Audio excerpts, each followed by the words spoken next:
बंगाल चुनाव को खत्म हुए अभी एक महीना बीता नहीं है कि सीबीआई ने नारदा केस में ममता सरकार के मंत्रियों को गिरफ्तार करना शुरू कर दिया। ताज़ा मामला है सोमवार 17 मई का, जब जांच एजेंसी ने फिरहाद हाकिम, सुब्रत मुखर्जी, मदन मित्रा और पूर्व मेयर शोभन चटर्जी से पूछताछ के लिए उनको गिरफ्तार कर लिया।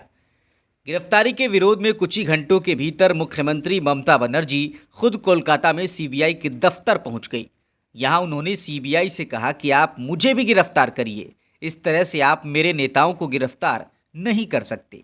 दिन भर चली इस तनातनी के बाद शाम को सभी नेताओं को सिटी कोर्ट से बेल मिल गई, लेकिन देर शाम मामले को लेकर जांच एजेंसी कलकत्ता हाईकोर्ट पहुंच गई, जिसके बाद हाईकोर्ट ने कहा कि सुनवाई बुधवार को होगी और तब तक चारों नेता हिरासत में ही रहेंगे। इस केस में चौंकाने वाली बात यह है कि जांच एजेंसी ने जनवरी में राज्यपाल से चारों नेताओं से पूछताछ की इजाज़त देने के लिए मांग की थी। इसके बाद अब काफ़ी लंबे वक्त के बाद पूछताछ के लिए बंगाल के राज्यपाल जगदीप धनकर ने 8 मई को सीबीआई को मंजूरी दे दी, जिसके बाद 17 मई को इन चारों को पकड़ने के लिए सीबीआई की ओर से रेड डाली गई, जिसके बाद सभी को पकड़ के पूछताछ के लिए सीबीआई दफ्तर लाया गया और गिरफ्तार किया गया। इन सभी की बेल को लेकर हो रही सुनवाई में सीबीआई ने 14 दिनों की न्यायिक हिरासत की मांग की। इसके जवाब में चारों की वकीलों ने पक्ष रखते हुए कहा कि इस केस में इजाज़त देने का राज्यपाल को कोई अधिकार नहीं है। ये केस 5 साल पुराना है और गिरफ्तारी केवल राजनीतिक प्रतिशोध लेने के लिए की गई है। अब आपको बताते हैं कि कौन है ये ममता के चारों नेता। नारद घूसखोरी मामले में इन 4 नेताओं का नाम 12 लोगों की लिस्ट में शामिल है। साल 2014 में घूसखोरी का ये मामला जब सामने आया था तो चारों नेता ममता सरकार में मंत्री थे। चारों नेताओं में शोभन चटर्जी 2019 में बीजेपी के साथ आ गए, फिर 2021 के विधानसभा चुनाव में टिकट न मिलने से उन्होंने बीजेपी का साथ भी छोड़ दिया। फिरहाद हाकिम को ममता की नई सरकार में फिर से मंत्री पद मिल गया है और सुब्रत मुखर्जी को अस्थायी सभापति चुना गया है।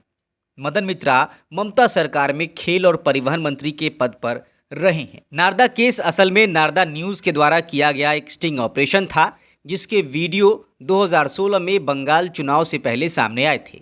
इन वीडियो में 12 नेताओं को घूस लेते हुए पकड़ा गया था, जिसमें फिरहाद हाकिम, सुब्रत मुखर्जी, मदन मित्रा, शोभन चटर्जी, सौगत राय, ककोली घोष, प्रसून बनर्जी, सुल्तान अहमद, इकबाल अहमद, मुकुल रॉय, शुभेंदु अधिकारी और senior police officer Ahmed Mirza शामिल थे। घूसखोरी के इस ऑपरेशन को नारदा न्यूज़ के संस्थापक मैथ्यू सैमुअल ने कैमरे में कैद किया था, जिसका वीडियो बीजेपी ने खुद भी शेयर किया था। राजनीतिक रूप से प्रतिशोध लेने के आरोप सीबीआई पर मुकुल रॉय और शुभेंदु अधिकारी की वजह से लग रहे हैं, क्योंकि इन दोनों नेताओं का नाम भी घूसखोरी के आरोपियों में शामिल है, लेकिन दोनों अब बीजेपी में शामिल हो चुके हैं, जिसके बाद बीजेपी ने जो वीडियो शेयर किया था उसे डिलीट कर दिया गया।